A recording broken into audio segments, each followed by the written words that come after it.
thanks so much for joining us this morning. We couldn't do anything without the support of our readers, supposed to support us through our newsletters, and of course, nothing at Axios would be possible without the support of our partners. All the events that we host, all the investment we make in journalism, impossible without the support of our partners. So a huge, huge thanks to the National Electrical Manufacturers Association for making this morning's conversation possible, and I'm very excited to welcome, for a view from the top conversation, NEMA CEO Debra Phillips. Debra, welcome back to the Axios stage.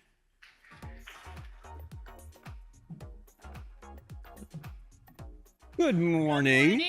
We were talking backstage about how hot electricity and electrification is right now. And this is a moment where you folks are doing a rebrand. Tell us a little bit about the updated corporate identity and what that holds for the future. Yeah, thank you so much for having me. It's my pleasure to be here today and represent America's electrical manufacturers. We power, connect, and illuminate our economy. And our industry has been going through such rapid transformation as our economy electrifies buildings, industrial manufacturing facilities, the grid. And so we wanted to update our brand to reflect this moment that we find ourselves in, representing this great industry. So you see the brand here. It includes a bolt, so you see electricity within it.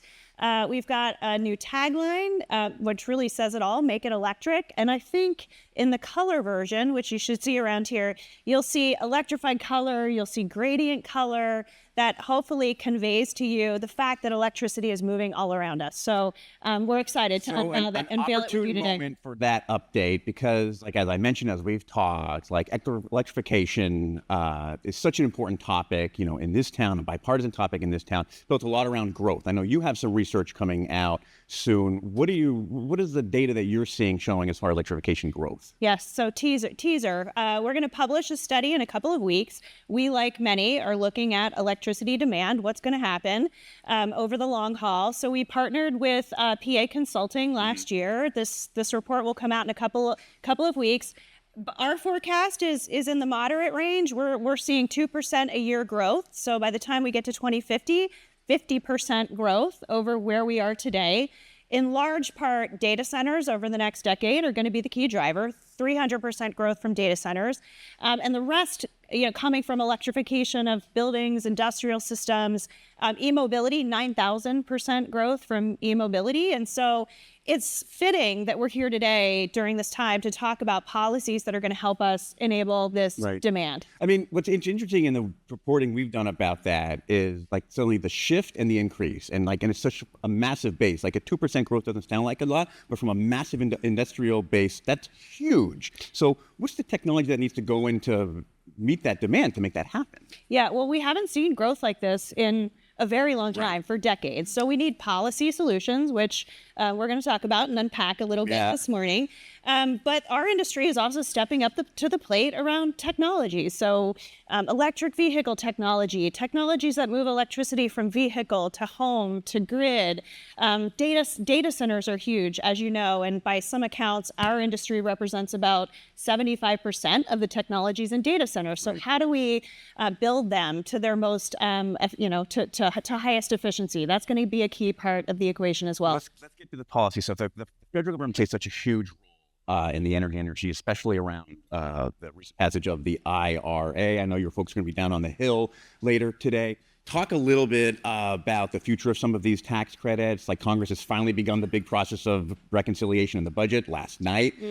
What are you looking for in that, and what are you hoping to keep from some of the earlier? Yeah, everyone's talking tax, right? It's the hot topic, and IRA is a centerpiece of that conversation. From our point of view, IRA has done a lot to bring manufacturing back home, investments, jobs. We support in all of the above energy policy, and IRA has supported that.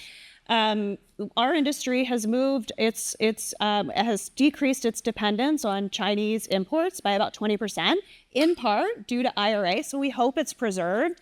And in fact, we think, some of those tax credit provisions of IRA, we want them to stay. And in some cases, they can even be expanded. There's a 45X provision, and it has to do with advanced manufacturing. There's a bill that's been introduced a couple of weeks ago called the Circuit Act that would expand 45X credit to distribution transformers. Those have been a critical constraint in energy supply chains. So we might even think creatively about expanding some of those IRA provisions. Right, like it's interesting how you mentioned even an expansion in that. Like, we've written a lot about Axios, even starting into last year, about this such a bipartisan topic. When there was first talk about pulling back some of the IRA, Republicans even were sending letters to the speaker. What's the sense you get in talking to folks on the Hill about the support for electrification and some of the things you're in favor of? I think there is bipartisan support because some of those dollars and investments have flowed back home to districts. So members of Congress on both sides of the aisle, I think, can support the retention of many of those credit. Right. I think like flowing back home to district, that's probably a key part there. Like if it's in that, when the congressman goes home and he hears about it and those people are working in those kinds of jobs,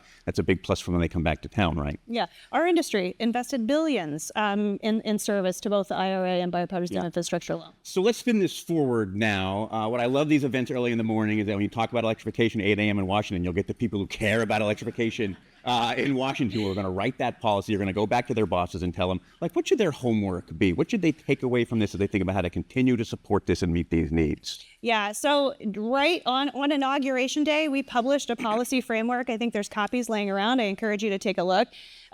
We need policies now to bring more energy to bear because of the growth that we're facing. So we need all of the above energy policy. We need to retain these IRA tax credits. We need permitting reform. 10 years and 32 permits to site new energy facilities. It's too long. So we need, and actually there's a window to address permitting in this Congress. There seems to be an appetite, and we'll hear from our speakers later today whether, it's interesting you mentioned that. Is like along with electrification, the permitting is the one thing where we're like, we do our reporting on the Hill. That's the one thing we can find a kind of place where Democrats and Republicans will agree on it. So like as my friend Mike Allen Axios says, we might be pushing on an open door on this one. I mean, supply chain is another issue. We need reliable, resilient supply chains, and some of that is bringing manufacturing capacity back, but some of it is trade policy that allows for business certainty. And, there's been a lot of volatility, even last night, copper tariffs. Oh my God, what's next?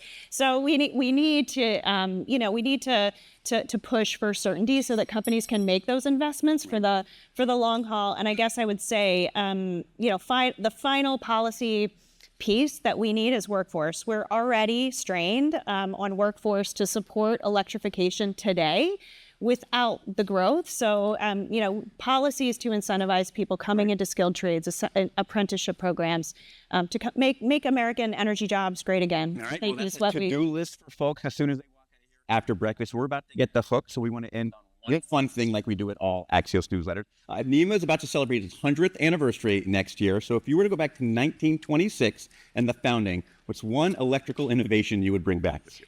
Yeah, we're gonna have our 100th birthday next year, and so you're gonna hold your nose.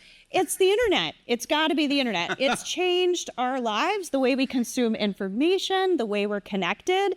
And products of electricity are increasingly digital and connected. And if we had this 100 years ago, I think we'd be much more efficient. That's a pretty big answer. I would have said like an air conditioner or a water heater. That's a much better comfort one than this. Debra, thanks so much for being here. Thank you for having me. For making this conversation possible.